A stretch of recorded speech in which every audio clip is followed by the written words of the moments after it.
me your name and your title, please. Yes. My name is Dalyn Houser. I'm the Program Associate with FL PIRG, Public Interest Research Group. I'm going to move the mic a little bit closer to you. Are you comfortable where you are? Yes, All right. very comfortable. I'll move Thank it you. closer.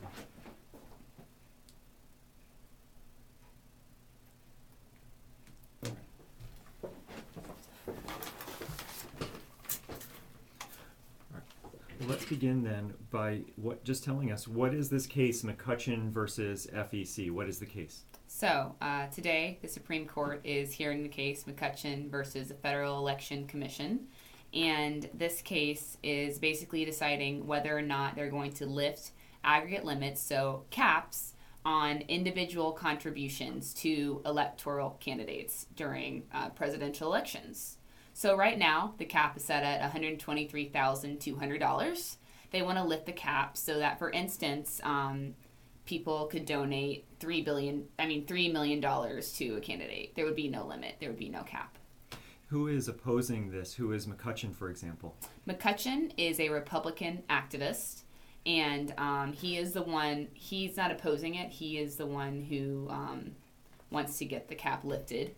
So, he is essentially a big money donor, and he wants to influence politics in that way. So if the cap is lifted, then the voices of citizens will be drowned out even more, and our democracy further lost. And with the formation of super PACs in 2010, that was the first Citizens United.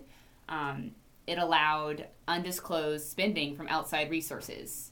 And that's essentially created the highest amount of money ever spent before ever in an election.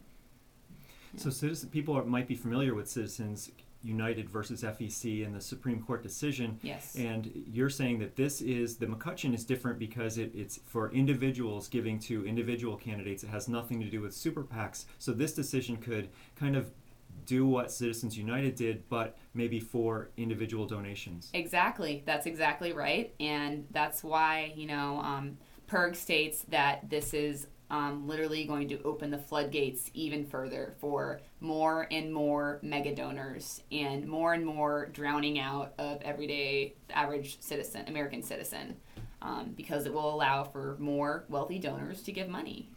The argument against having caps or limits is that money is speech, yes, and that a person has the right to spend their money on candidates. Yes. So how do you counter that argument? It Sure. sounds like a fairly logical First Amendment argument.